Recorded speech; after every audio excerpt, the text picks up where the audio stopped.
Murrell. Welcome to Breaking Barriers. We're in chapter 1. And what I was looking to give the people was multiple mediums to connect to this work, right? So this is just one of 4 mediums that's being used.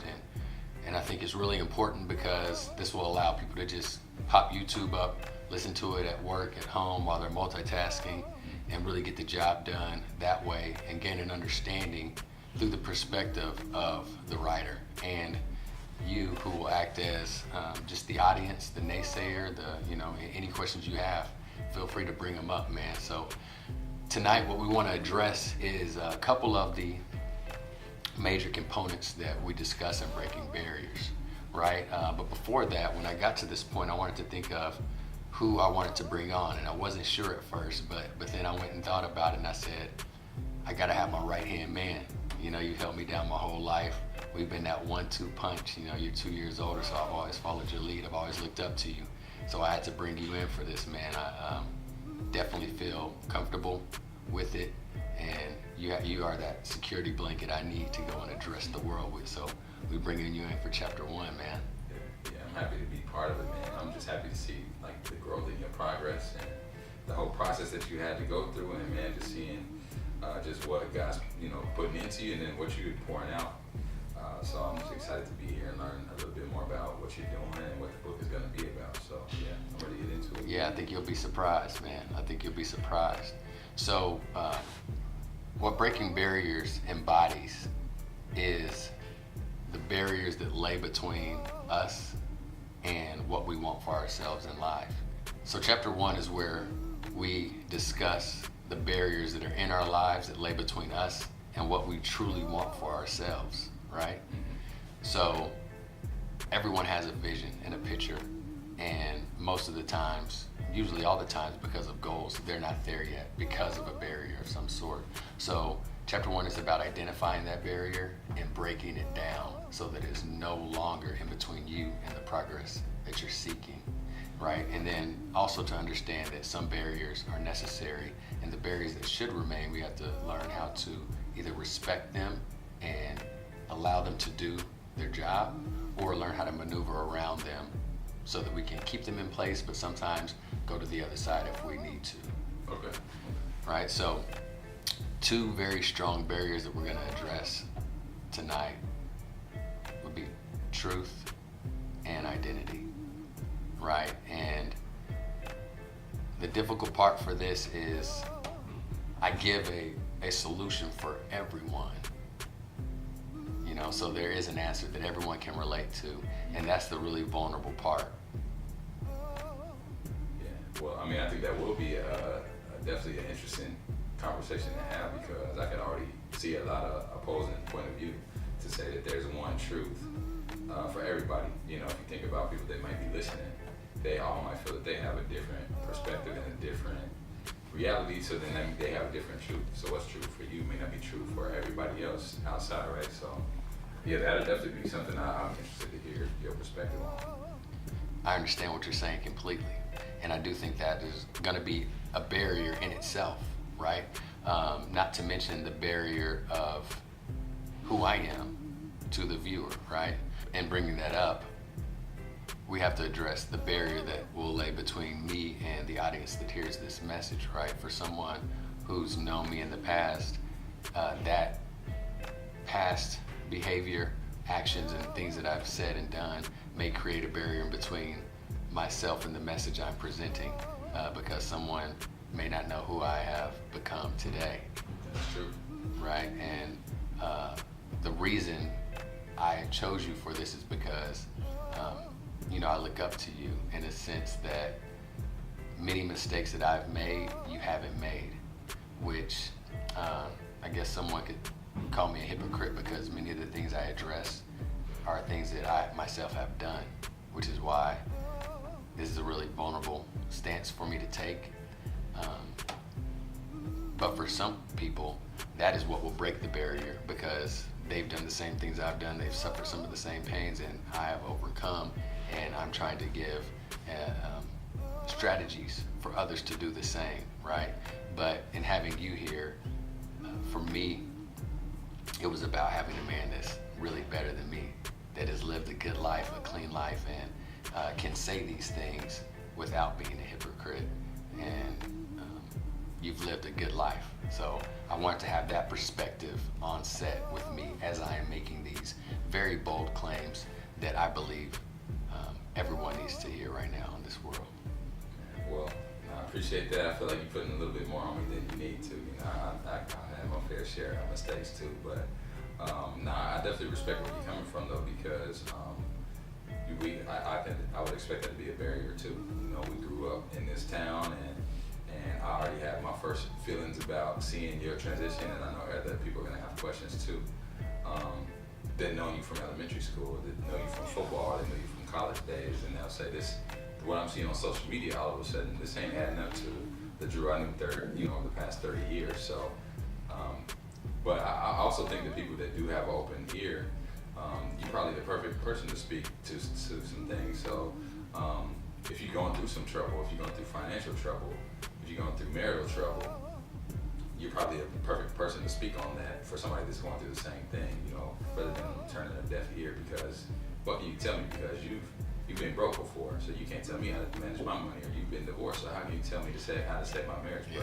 But it kind of that qualifies you even more, you know what I mean? Yeah, it's interesting that you see it that way, and I hope that other people are able to see it in that same light so that a barrier doesn't stand between the message and who the message is intended for, right? Because the way things work is the message never changes, only the messenger does. And I am one of many messengers right now, man.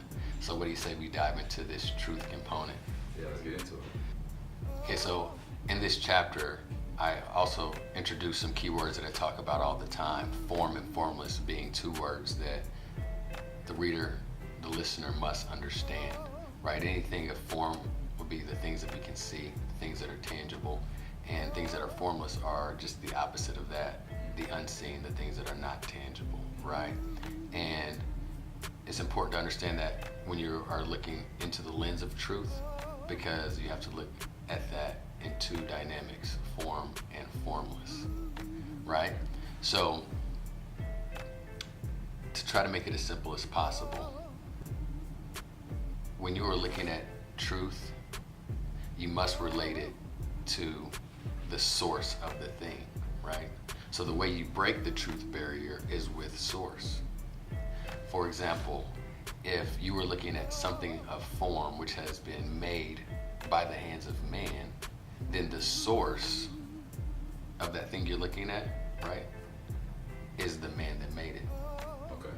Does that make sense? So if I'm driving a Ford car, then that Ford dealership and Henry Ford would be the source of what I'm talking about. So if I'm needing answers to questions, if I'm needing a tune-up, then I take it to the source in order to find the truth. Okay. Right? Because I might not know it. I didn't make the vehicle myself. I have to go to the source, dive in it, and that's the only way I can find truth, right? And when you are looking at truth and form, you have to understand that there is no such thing. Truth and form will always be subject to the individual or the source to defend that truth on why things are the way they are, why this is the best vehicle to drive, why this is the best religion to believe in, right? Why this is the best name brand, the best outfit, the styles. All of these things change because they have to be defended by mankind, and eventually time evolves, things evolve, people change their minds, and then that form is continually recycled and recycled. So if you can understand this simple concept, it will prevent you from a lot of headache, right? If you are looking or trying to identify truth through something that is of form, that has been made by the hands of man, you have to understand that there is no such thing, Okay. right? And that's where people can get in trouble with that term you brought up, like one truth for all coexisting. Is there many multiple truths? And there really isn't, because if you and I have different truths in form, right? What happens when my truth puts your life in jeopardy, or the lives of your children in jeopardy, right? And that's where that coexisting aspect gets dangerous, because as long as truth is in form, every individual is allowed their own truth, right? And that means that truth is going to be different and misunderstood by every single person because they're defending their own truth, right? And that's when it gets dangerous. It might start a fight, it might start a war or a riot, right? Yeah. So, I mean, different perspectives. I think everybody is looking for something, whether or not we think it's the same thing or not, right? But it'll be interesting to see kind of your take on how we all get to the same point if we're coming from different angles and different backgrounds. How are we going to get to the same truth? Yeah. So you have to look at the source, right, which breaks the truth barrier. And when the source is of what I call the formless intelligence, that's when truth is formless and in its pure state, and it can be relied upon. Okay? Because when truth is in its formless state, it cannot be manipulated by the hands of man. So if you look at the sun coming up, going down, the moon, the trees, the stars, the birds, everything that keeps the universe aligned, right? That's the formless intelligence. And that is truth because none of these things are manipulated by the hands of man. So the source is the same source that allows every part of your body to function without you thinking about it, right? You have body parts and organs that you probably don't even know the name of, but they're working in you right now. You know what I mean? You don't know how the dynamic of your brain works, but you go to work and you make a living every day, right? And this is the formless intelligence, which the source is formless, right? So truth in that sense is the only truth that doesn't have to be defended by mankind. No matter how you feel, the sun is coming up. We don't control that, right? No matter how you feel, you plant a tree, you put it in the soil, it's going to grow. Does that make sense? Yeah, it does. So you kind of come to the point that the only way that you find truth is not something in form. So basically, correct. Anything on this earth that we may strive for, like an accomplishment, like a degree or a job or a person or something. You're saying that there's no truth in that, or that that's not the ultimate truth. So basically, we should be looking at something that's not a form, right? So maybe that's something to break down a little bit more for somebody that correct. So something that's true isn't going to change. Anything of form is always going to change. So you may earn a certificate for running a race, right? But in 10 years, you will not be able to accomplish that because you can't run the same speed, right? So anything that's a form, the way you look, all of these things are going to change. That's why there's what's called in science a constant variable. And that's the only time you can test something and find consistent and reoccurring data or objectives, right, to meet, because something stays constant. And when we're talking about something of form, it doesn't stay constant. That Ford vehicle is going to get old, which is why I have to take it back to the source that wants to defend it and say, hey, buy another one or I can fix what you have. You bring it to the source, right? So connection to the source works like this, right? Okay, you have a fish, and the fish has 3 different elements that it can connect to, right? And this fish represents us in life, okay? When the fish is in the sea, it is connected to its source, which means its resources are unlimited. This is where it can find its identity, which we'll talk about here in a little bit. But oftentimes what happens is we put a guard up because of life circumstances and all the stresses that we deal with in life, and we create a bubble around ourselves, although we're still in the sea, right? But while we're in that bubble, we're disconnected from our source, which means it's impossible to really find truth, okay? And then the other option that fish has is to remove itself from the sea and go into an aquarium. And this could be by choice and maybe not by choice, right?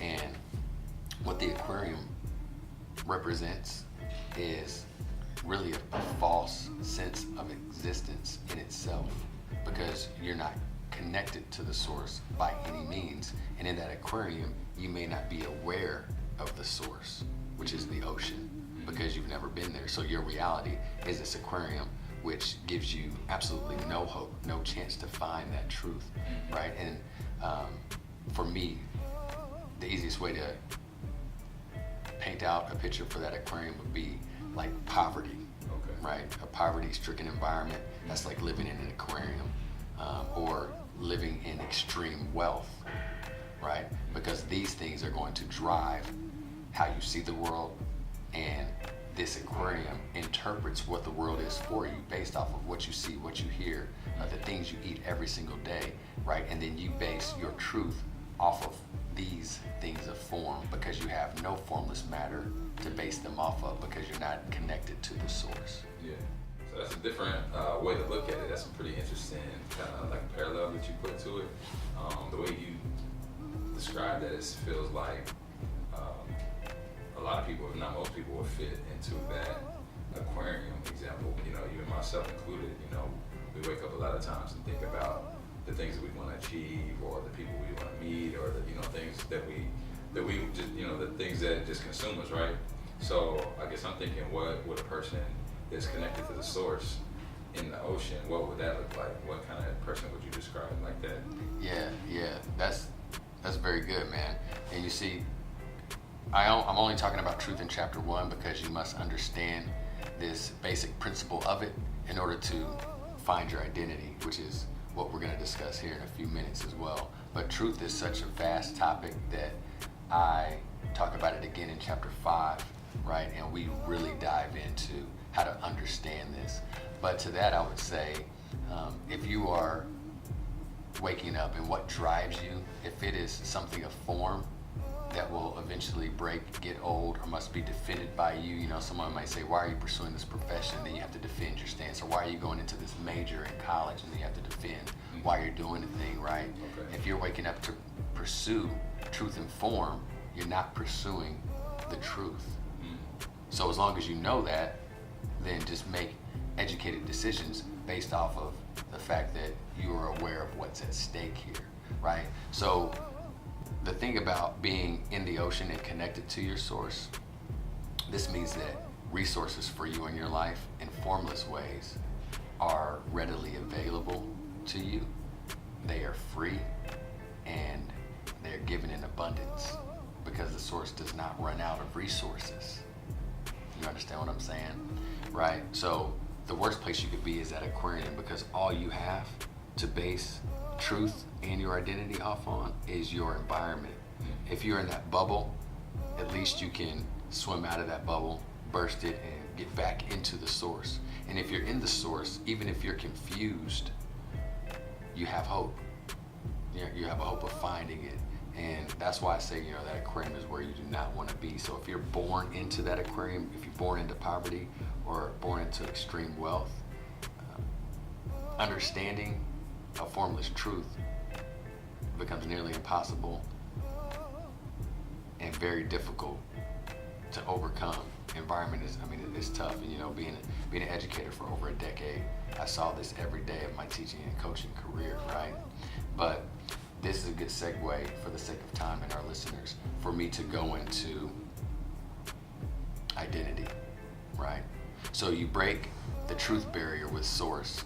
And even though we're in chapter 1, if you don't really understand this, just know, if we're talking about truth and form, and the maker of what we're talking about and discussing is, if man is the source, then there's no such thing as truth, right? Which is where I know I'll get pushback from you on the religion aspect of it. How can there be many religions and one content area, right?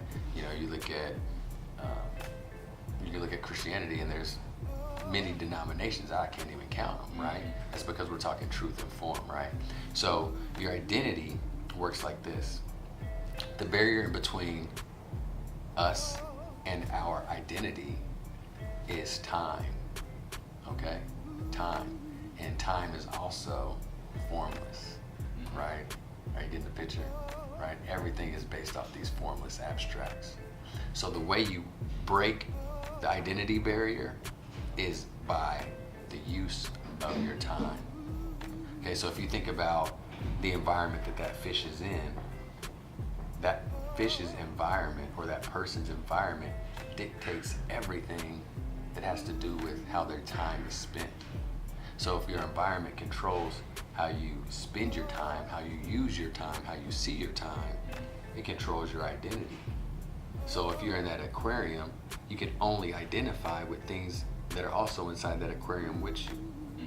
If you're in that bubble, you can only identify with the things that led you into that bubble. Anxiety, stress, depression, lack of self-acceptance, and all of these other abstracts, right? So that's all you have to choose from when you're pulling for your identity, because that also takes up all of the time that you devote your day to, right? We're all given 24 hours, right?